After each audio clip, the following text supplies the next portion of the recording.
Mieli draugai,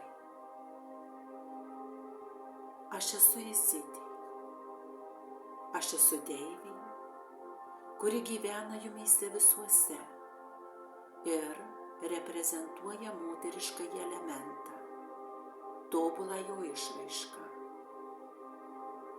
Aš įkūniju moterišką energiją, kuri yra laisva nuo baimės, priespaudos ir išsekimų ir skrenda dangumi laisva, kaip paukštis.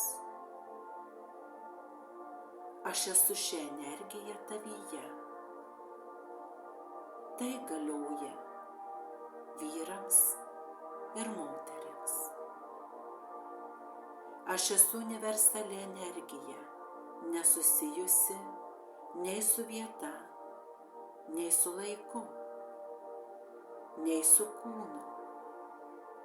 Senovės Egipte buvau kaip įkvepianti energija ir buvau atstovaujama įvairiais būdais, per simbolius, aprašymus ir vaizdinius.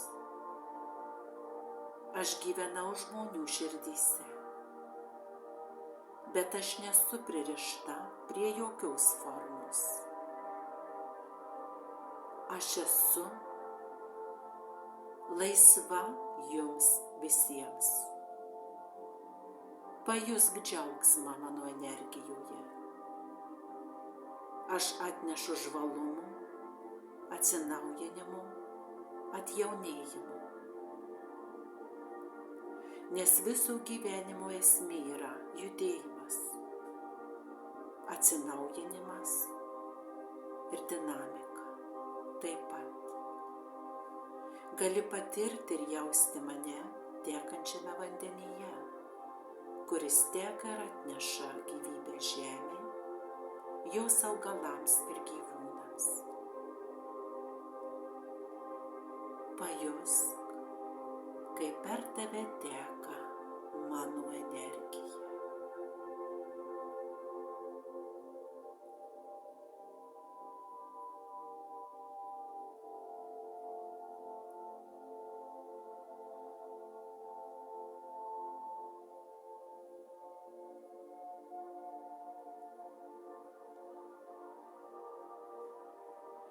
Leiskis nuplaunamas švariai, gydomuoju vandeniu,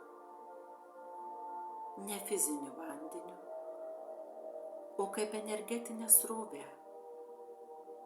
kuris surenka seną, dulkes, kurias trukdo gyventi jūsų gyvenimo dinamikoje.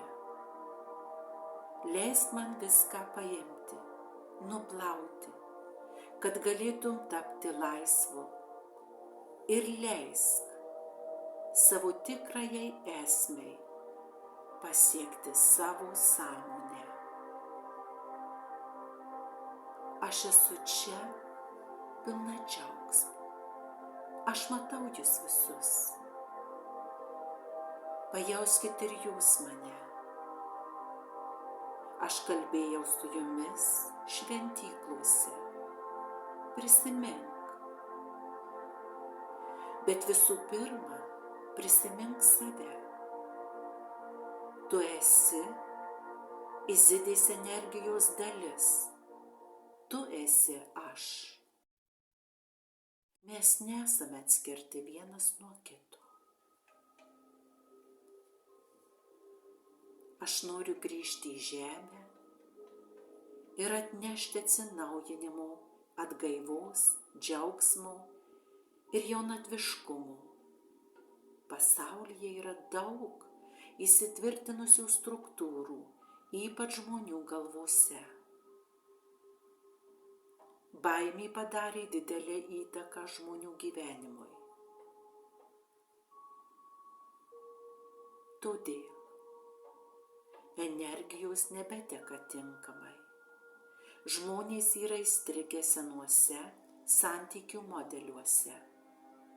Todėl tarp vyrų ir moterų vyksta energijų mainai, kurie dažnai grindžiami baime ir nežinojimu nieko vienas apie kitą, o mano energija nori visą tai panaikinti ir atverti tiek vyrų, tiek moterų širdis vieni kitiems ir vieni kitus mylėti.